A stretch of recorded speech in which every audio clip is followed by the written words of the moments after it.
सक्षम police times news 112 सक्षम जनतेचा आवाज। नाशिक शहरात सिंहस्थ कुंभमेळ्याच्या कामांमुळे तसंच पावसाळ्याच्या पार्श्वभूमीवर अनेक ठिकाणी मोठमोठे खड्डे पडले। या खड्ड्यांमुळे अपघात होत असून आतापर्यंत 4 जणांना नाहक आपला जीव गमवावा लागलाय।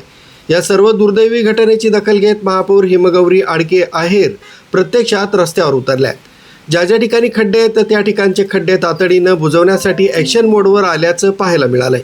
महापौर हिमगौरी आडके आहेर, उपमहापौर विलास शिंदे, महापालिकेचे सर्व अधिकारी यांना सोबत घेऊन हिमगौरी आडके आहेर यांनी गंगापूर रोडवरील खड्ड्यांमध्ये कोडबेक्स टाकून तातडीनं बुजवण्याची कारवाई सुरू केली। विशेष म्हणजे हे खड्डे बुजवत असताना महापौर हिमगौरी आहेर आडके या सर्व कामांवर लक्ष ठेवण्यासाठी उपस्थित होत्या। सततच्या पावसामुळे गंगापूर रोड, मुंबई नाका, घाडगेनगर आणि मखमालाबाद रोड परिसरातील रस्त्यांवर पडलेले खड्डे कोडबेक्सच्या सहाय्यानं तातडीनं बुजवण्यात आले। कामाचा दर्जा तपासून आवश्यक त्या सूचना महापौर हिमगौरी आहेर आडके यांनी संबंधित विभागाला दिल्या आहे।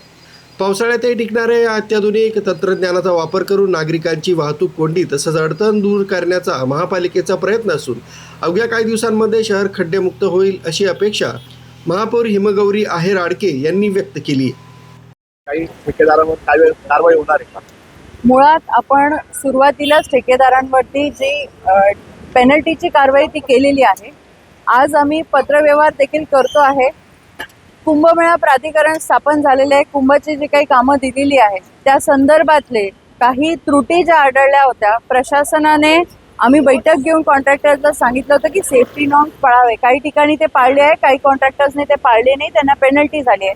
पण मला असं वाटतं की जो त्या कॉन्ट्रॅक्टमधले असलेला क्लॉज आहे त्याच्यामध्ये पहिली स्टेज आपण पार केली आहे आणि आता दुसरी आहे की जिथे आपण उभं राहून हे करतोय। आणि जसं आपण म्हटलात की 4 लोकांचा आज बळी गेलेला आहे आणि ही अतिशय गांभीर्याने घेण्यासारखी बाब आहे। आज जर आपल्याला माहिती आहे की इथे खड्डे पडलेले आहेत तर ते बुजवण्याची जी जबाबदारी आहे ती प्रशासनाची आहे। किंबहुना जे काही ड्रेनेजचे कामं, रस्त्याचे कामं कुंभमेळ्यात झालेले आहेत त्याची क्वालिटी टेस्टिंगची जी काही दिरंगाई झालेली आहे त्याला जबाबदार मुळात कोण आहे? टेंडरमध्ये काही क्लॉज राहिलेले आहेत का? ह्या सगळ्या त्रुटींविषयी आता मी एक पत्र हे कुंभमेळा आयुक्तांना देते आहे, प्राधिकरणाला देखील देते आहे आणि CP साहेबांना देखील देते आहे। मला असं जाणवलंय, माझे 2 पत्र गेलेले आहे ट्रॅफिक रिलेटेड की आपण इथे व्हॉलंटियर्स उभे करायला पाहिजे। आज तुम्ही बघताय संपूर्ण गंगापूर रोड आहे, इथे एक तरी दिसतोय का तुम्हाला पोलीस, होमगार्ड? याच्या संदर्भात काय चाललंय? त्याच्यामुळे हे सगळे पत्र आज प्रशासनाला आम्ही देत आहोत। लोकप्रतिनिधी म्हणून आम्ही इथे रस्त्यावरती ते कामं करून घेत आहोत।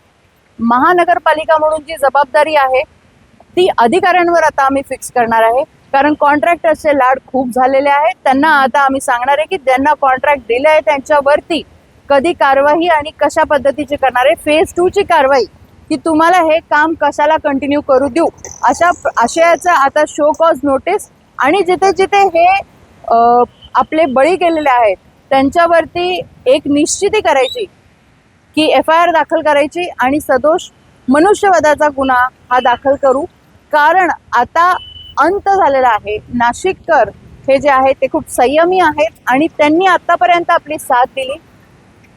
एखादी गोष्ट किती रेटायची यालाही काहीतरी बंधनं आहेत। आज आपण बघता आहेत की अनेक बळी गेले, आपण आर्थिकदृष्ट्या पण त्यांना मदत करतोय।